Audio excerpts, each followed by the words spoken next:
I wonder what it would look like if God made a video game. I'm guessing the hardware would be super fast. The graphics are not 8K but 8000K, and sound that covers all audible frequencies without distortion. The game would be so immersive that you could reach out and touch its objects. There would be no controller. You'd actually pick up a bow and arrow to shoot it. The game would also have a fantastic storyline. The characters would look like they're right out of a movie. It also has a take-home message. There is a clear moral to the story, and you will be a better person because you played it. Come along with me on this thought experiment to see where it goes.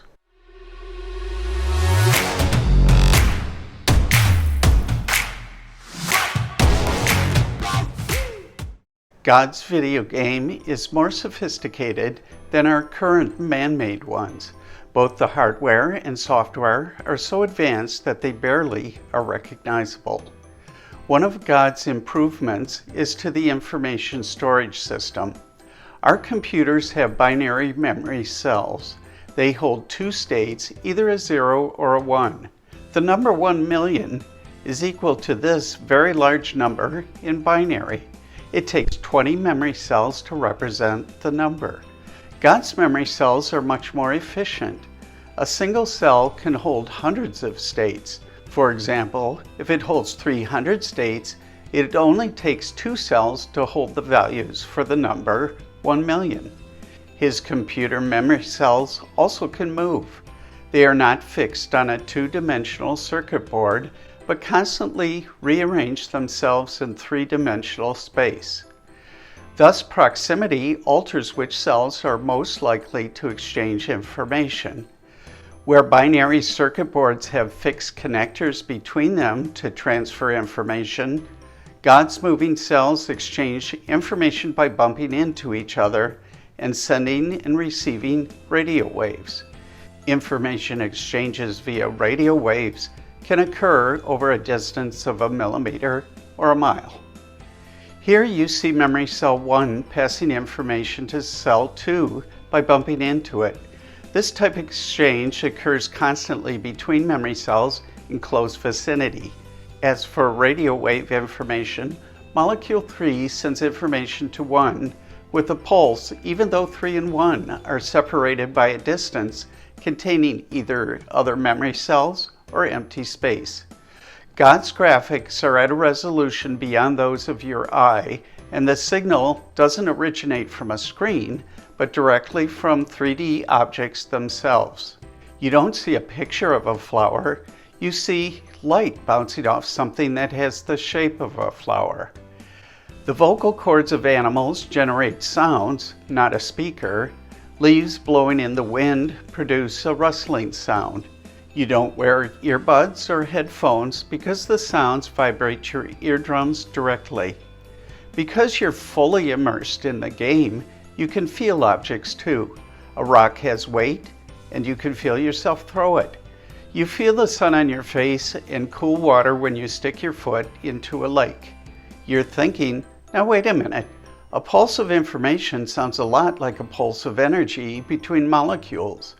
Are you saying the molecules of the universe are the memory cells of God's supercomputer, and the graphics and sound are more akin to real life? Are you saying the world is God's video game? No, I'm not saying that. What I've described so far is a metaphor, and it doesn't tell the whole story. You've probably heard metaphors and analogies that describe life as a journey, a stage, climbing a mountain, etc. They are helpful to understand life, but they eventually break down. A video game metaphor falls short too. There are some scientists that suggest the universe, like a video game, is all about information. They think the world is a huge data set with information continuously moving around. The information follows strict rules, so if you know the values at one point in time, you can predict it in another. But their hypothesis overlooks a universe which is much more. It contains you in the middle of it, and you are a free agent. Your mind receives information from the data in your body, and you make choices that alter its future. Your body then affects the universal data set. Predicting the future based on the data of the universe and mathematical rules is impossible because you are the wild card in the mix. Similar to a video game, your choices in life make a difference in how things play out.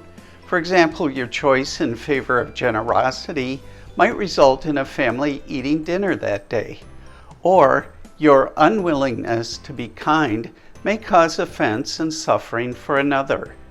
God explained in Genesis what happens when you exert your me-first mindset. The future is warped negatively.